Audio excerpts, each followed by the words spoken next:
what do you do when you get home? The worst thing you can do is have a lot of guilt and try to compensate and play the compensation game for what just happened. It's always going to be even if you maybe did a little bit too much of the indulging or something like that, you're always going to want to just go in and over restrict right away. That's going to be your first kind of thought that comes to mind. You're like, okay, when I get back home, I need to like double up on my cardio and slash my calories and do something stupid like a juice cleanse, stupidest thing ever. So that's going to be your first thought that's going to come in, right? But you need to just think about the goal is just get back in your routine, get back into your usual, pace of things, your usual boxes that you check, and then you can decide what's the best decision in terms of the directionality. Hopefully, if you maintain correctly, then you just continue the directionality you had planned from before. That's most of the time the case. But a lot of times we feel that inkling to over restrict, not because we actually did as much quote unquote damage as we think, but because we lost the control and we want to reinstill the control. That's why we feel that way. It's not necessarily that we backtracked a lot of progress. It's just that we missed the control that we had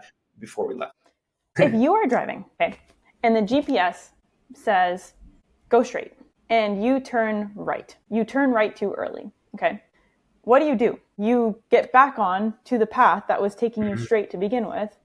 You don't now all of a sudden go too far left just because you went too far right. Yeah. Right? And so that's where the overcompensation thing can actually just lead you off track. It literally leads you away from the direction you're heading. You just need to focus on get back on the path that takes you straight. Don't worry about going overcorrecting to the left. Just get back on the path that takes you straight. Just focus on routine. Identify those boxes. What are the things that are part of my routine that support me and my goals? That's what you got to do. That's your game plan.